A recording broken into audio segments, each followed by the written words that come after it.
નખત્રાણા વિસ્તારમાં ખાડાઓના કારણે વાહનો ભટકાય છે, રખડતા ઢોરો પડી જાય છે, નગરજનોને હાલાકી થઈ રહી છે. અહીંના જાડા રોડ પર છેલ્લા 15 દિવસથી ગટર સમસ્યાથી તળાવ સર્જાયો છે.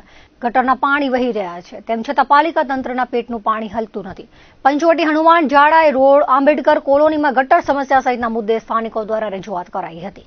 સમસ્યા ઉકેલવા માટે પાલિકાના કામદારો જેમ તેમ ખાડા ખોદી રહ્યા છે, જેના કારણે લોકોને હાલાકી થઈ રહી છે. દિવસોથી ગટર વહેતા લોકો માંદગીના ખાટલે પડ્યા છે. જો હવે કાર્યવાહી કરવામાં નહીં આવે તો નગરપાલિકા સામે જલદ કાર્યક્રમો કરવામાં આવશે અને પાલિકાને તાળાબંધી સહિતના કાર્યક્રમો કરાશે તેવી ચીમકી ઉચ્ચારાઈ હતી.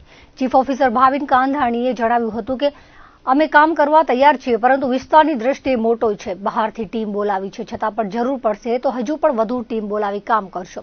કોન્ટ્રાક્ટરને કડક સૂચના આપી દેવાઈ છે. તજજ્ઞ જૂના ગટર લાઇનના અનુભવીઓને બોલાવી બેઠક કરી વહેલી તકે સમસ્યા ઉકેલવા માટેના પ્રયાસો ચાલુમાં છે તેવું ઉમેર્યું હતું. નખત્રાણા નગરપાલિકા ખાતે અમે સાહેબશ્રીને જાણ કરવા માટે આવેલા અને હવે સાહેબશ્રીને અમે બધાએ સાથે મળી અને સાહેબશ્રીને વાત પણ કરેલી છે અને સાહેબશ્રી આશ્વાસન આપેલું છે કે છેલ્લા 10 થી 12 દિવસની અંદર આ ગટરની સમસ્યાનું નિરાકરણ થઈ જશે. અને નખત્રાણાના અલગ અલગ વિસ્તારોની અંદર જેમ કે નખત્રાણા પ્રોપર ગામ હોય એની અંદર પાણીની પણ સમસ્યા છે અને ગટરની પણ સમસ્યા છે. તે સંદર્ભે સાહેબશ્રી સાથે વાત કરેલી છે અને સાહેબશ્રીએ યોગ્ય આશ્વાસન આપેલું છે કે છેલ્લા 10 દિવસની અંદર આ સમસ્યાનો ઉકેલ તમને ચોક્કસપણે મળી જશે. અને સાહેબશ્રીને અમે જણાવેલ છે કે 10 દિવસની અંદર જો આનો ઉકેલ નહીં મળે તો અમે ગાંધી ચિંધ્યા માર્ગે આગળ જતા અમે આંદોલન કરીશું. નખત્રાણાના જે કહેવાય ને કે પંચવટી હનુમાનથી લઈ અને આ બાજુ જાડાઈ રોડ નવવાસની અંદર અને અલગ અલગ ઘણા બધા વિસ્તારોની અંદર આ વખાણ ચોકની અંદર પણ આ ગટરની સમસ્યા છે. લગભગ 3 મહિનાથી નાગરિકો ગટરની સમસ્યાથી ખૂબ જ પરેશાન છે.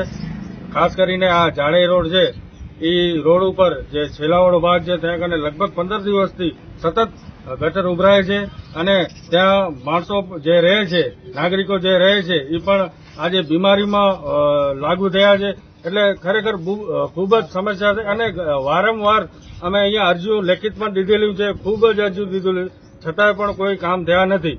એટલે હવે અમે થોડાક સાહેબોને કડક શબ્દોમાં પણ કીધું છે કે આ સમસ્યા ઉપર તમે નિરાકરણ કરો. કેટલા દિવસો આવી રીતે રહેવાના છીએ તો સાહેબે અમને છેલ્લા કોન્ટ્રાક્ટર સાથે મળાવીને 10 દિવસનું ટાઈમ આપ્યું છે. જો આ કાર્ય 10 દિવસની અંદર પૂર્ણ નહીં થાય તો પછી અમારે આક્રોશ વધશે અને અમે તાળાબંધી સુધી, નગરપાલિકાના તાળાબંધી સુધી જઈશું.